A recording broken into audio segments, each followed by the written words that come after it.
우리가 흔히 쓰는 속담 중에서 이런 말이 있죠. 모르는 게 약이다. 좀 부정적인 속담이기도 합니다만 그런 부분이 현실 안에서 많이 있기 때문에 아는 것이 힘이기도 하지만 모르는 게 약이다, 이런 말이 있습니다. 그보다도 더 부정적으로 강하게 얘기하면 아는 게 병이다, 이런 말도 있죠. 바로 오늘 복음에 등장하는 예수님의 고향 사람들과 친척들에게 해당하는 표현이 아닐까 싶습니다. 그들은 예수님에 대해서 잘 알고 있다고 생각을 했죠. 예수님의 어린 시절, 가정 환경, 또 가족 상황들을 훤히 알고 있는 그들은 이미 자신들이 알고 있는 예수로 단정 짓고서 예수님을 바라보고 생각했습니다. 그래서 예수님은 그들이 기대하는 메시아가 될 수 없었던 것이죠. 예수님은 그들과 다른 점이 하나도 없다라고 생각을 한 것이죠. 같은 동네에서 놀고 먹고 일하던 자기들과 똑같은 평범한 이웃이었고, 갑자기 구름을 타고 온 것도 아니었고, 특별하게 많이 배운 것도 아니고, 더군다나 명망 있는 그런 가문의 사람도 아니었습니다. 그런 주제에 선생이나 스승처럼 행동하는 것이 꼴사납게 보였을 수도 있습니다. 질투심 같은 것도 한몫했다는 생각도 듭니다.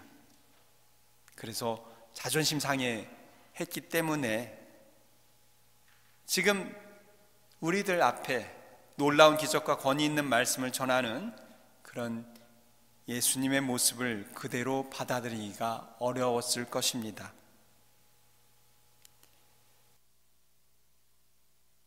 그리고 과거 자신들이 알던 예수님의 모습을 통해서 끼워 맞추려고 하다 보니까 새롭게 보이는 그런 예수님의 모습을 볼 수가 없었던 것이죠.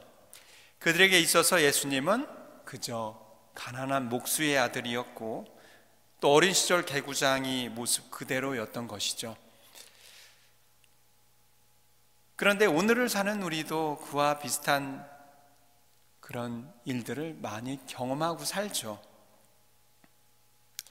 일단 주님에 대해서도 주님을 우리 자신에 맞추어서 받아들이면서 사는 모습들이 많이 있습니다. 마치 색안경을 착용하고서 주님을 바라보듯이요.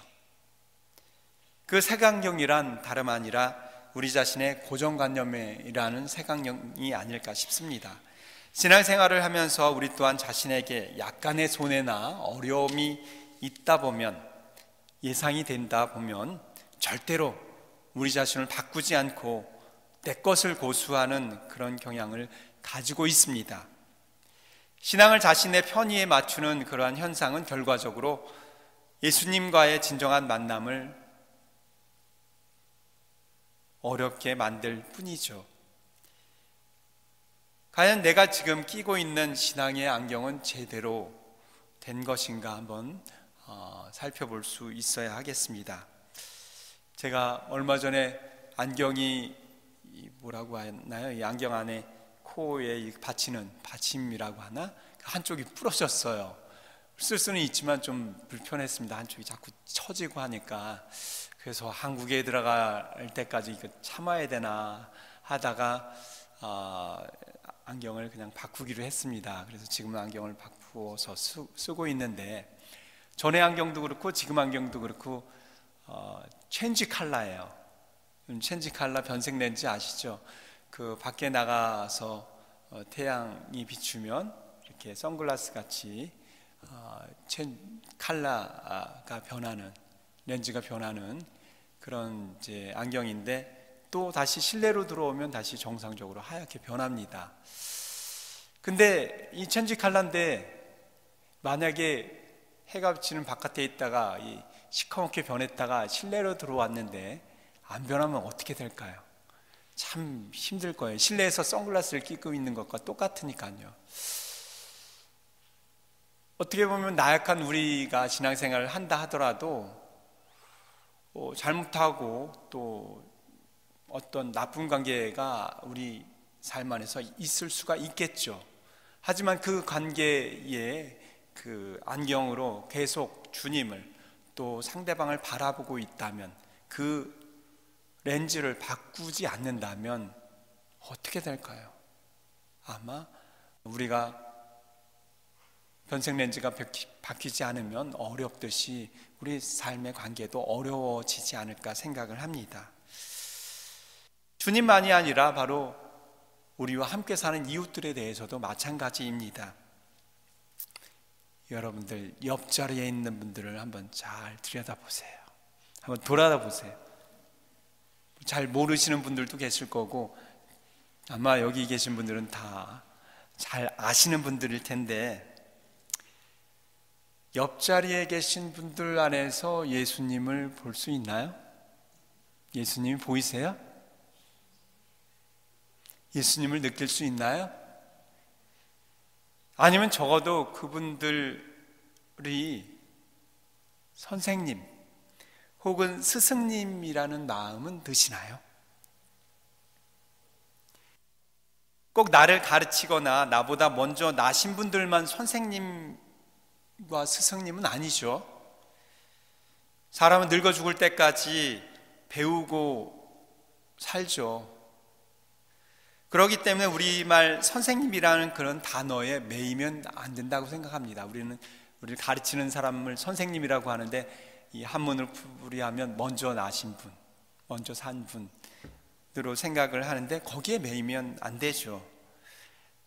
나보다 윗사람에게만, 나이 많은 사람에게만 배우려고 하는 그런 마음이 있다면 그만큼 배움의 틀은 작아지는 거죠. 나보다 나이 많은, 먼저 나신 분들 안에서만 배우려고 한다면요. 갓난 아기에게서도 배울 수 있는 것이 있고, 또 나의 자녀들에게서도 배울 수 있는 게 있습니다.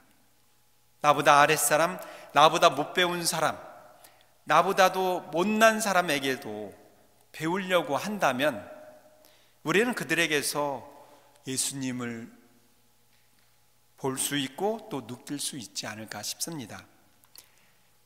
그렇다면 우리는 예수님을 바로 내 주위에 있는 내 남편이나 내 아내나 아이들, 그리고 이웃이나 우리 교우들로 바로 옆에서 찾아볼 수 있지 않을까 싶습니다. 선생님이요 스승님으로 그들의 목소리를 들으려고 하지 않았거나 또 보지 않으려고 했던 것은 아닌가, 다시 한번 우리 자신을 들여다봐야 됩니다. 분명한 것이 하나 있는데, 내 가족 안에서, 내 이웃 안에서 예수님을 볼 수 없다면 그 어디에서도 그분을 만날 수 없다고 생각합니다. 오로지 우리가 이 성당 안에 와서만, 성찬 안에 계신 예수님 안에서만, 기도 안에서 주님을 만났다라고 한다고 할 수 없겠죠. 진정 예수님을 본 것이라고 할 수 없을 것입니다. 그것은 우리가 세례를 받고 또 이렇게 신앙생활을 하고 또 기도를 하고 성서를 읽고 성체를 모시고 하는 이유가 바로 삶에 나가서 예수님을 볼 수 있게 하기 위해서인 것이죠. 그래서 주님께서는 이 세상에 우리와 똑같은 사람이 되어 오신 것이고, 그것도 모자라서 아직까지도 성서의 말씀을 통해서 우리에게 오시려고 하시는 것이고, 성체 성혈의 양식으로 우리에게 오시는 것이죠. 그분은 오늘 복음에서처럼 나와 늘 함께하는 이웃의 모습 안에서 동반자로 내게 말을 걸어오고 계시고 이야기를 들려주고 계시고 우리와 함께 살아가고 있다는 것을 잊지 마시면 좋겠습니다. 우리가 늘 대하는 가족과 이웃들에 대한 생각과 마음 자세를 바꾸어야 됩니다.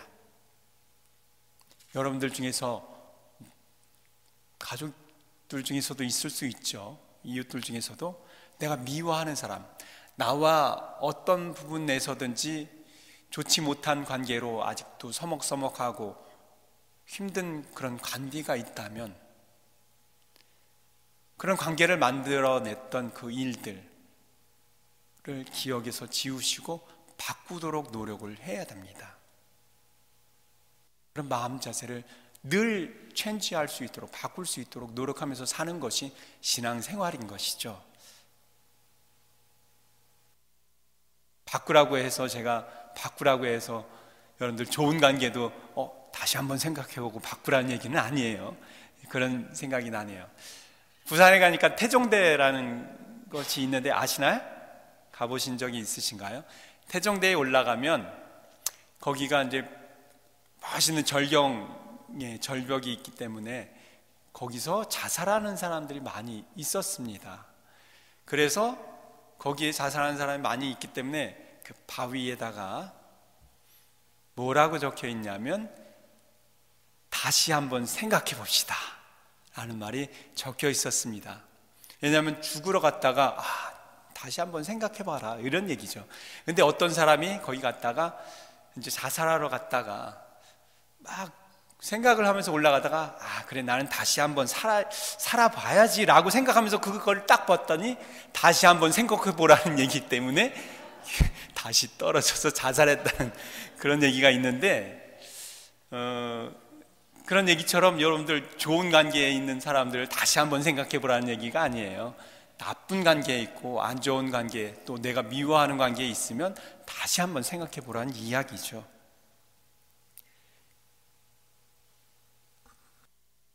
요즘에 제가 창세기를 공부하고 있기 때문에 자꾸 그거와 연관이 됩니다.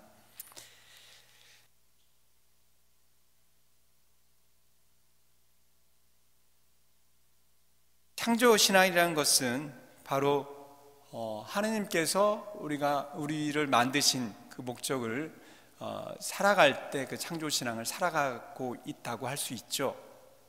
하느님께서 우리를 만드신 목적은 바로 창조하신 목적에 따라 하느님의 명령을 잘 실천하는 것인데, 하느님의 명령은 바로 당신이 이 세상을 창조하신 것처럼 우리들도 우리들의 힘과 우리들이 가진 모든 역량을 다해서 하느님이 이루신 창조 사역을 계속해서 살아가라는 그런 것이죠.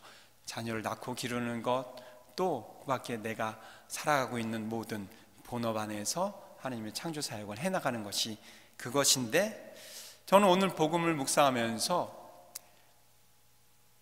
모든 인간관계를 잘 가꾸어 나가는 것도 하느님께서 우리에게 주신 창조 사역이 아닐까 싶습니다. 하느님께서는 우리들에게 이 세상을 주시면서 지배하고 다스리라고 하셨는데, 그 말은 정복하라는 말이 아니라 내가 나에게 주신 모든 것을 정복해서 또 나에게 주어진 모든 관계를 정복하라는 것이 아니라 잘 가꾸라는 이야기이죠. 우리는 하느님의 창조 사역을 우리들의 관계 안에서도 이루어 가고 있습니다. 과연 우리들이 어떻게 가꾸고 있는지, 하느님께서 우리들에게 주신 협력자인 우리 이웃들과 협력하면서 진정 하느님의 창조 사역을 잘 이루어 나가고 있는지, 아니면 하느님의 창조 사역의 명을 거부하고 살아가고 있는지, 우리들의 인간관계를 좋은 관계로 새롭게 바꾸어 나가는 것 역시 하느님께서 우리에게 주신 가장 중요한 창조 사역이라는 것을 잊지 않았으면 좋겠습니다. 모든 것은 지나갑니다.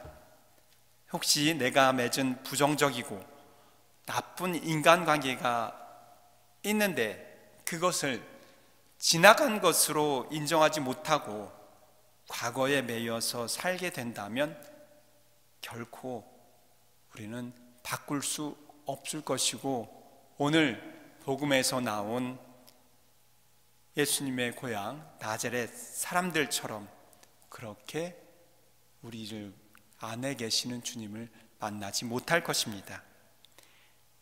내가 대하는 특히 미워하고 서운했던, 오해했던, 좋지 못했던 사람들과의 지나간 과거를 물 흐르는 대로 다 보내버리고, 물은 흐르면 지나가면 다시 그 물은 오지 않는 것처럼 과거를 지나간 물이라 생각하고 새로운 물을 맞이하는 그러한 새로운 눈과 마음으로 바꾸어서 그들 안에서 배우려고 하는 자세로 겸손하게 대할 수 있다면 분명 우리는 그들에게서 스승이신 예수님을 만날 수 있을 것이고, 그 사람들을 통해서 스승이신 예수님은 우리가 늘 대하는 이웃과 동네 사람들처럼 우리들에게 늘 자주 주변에서 쉽게 우리들에게 다가오실 것입니다. 아멘.